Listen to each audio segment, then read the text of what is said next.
La conséquence logique normale du refus de nos limites est le comportement de toute puissance. Les formes que prend la toute-puissance sont extrêmement insidieuses et nous avons souvent énormément de mal à les reconnaître. Lorsque nous nous engageons dans une forme de toute-puissance, Dieu n'est pas à sa place et nous non plus, d'ailleurs. C'est pourquoi cette question est centrale dans le chemin de vie. C'est la relation à Dieu qui est d'abord directement atteinte. Mais les répercussions vont ensuite s'en faire sentir dans la relation à l'autre. Mettre Dieu à sa place et trouver la nôtre porte un nom, l'humilité. La conversion nous mène à l'humilité qui vient d'humus, terre. Comme la terre, nous recevons tout de Dieu. Mais nous avons souvent des conceptions tout à fait fausses de l'humilité.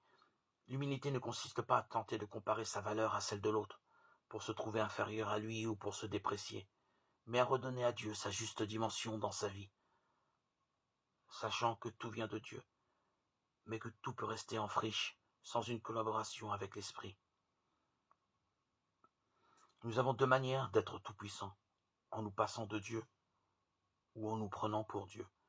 Il est facile de comprendre ce que signifie se passer de Dieu, mais se prendre pour Dieu peut se vivre de manière beaucoup plus ambiguë.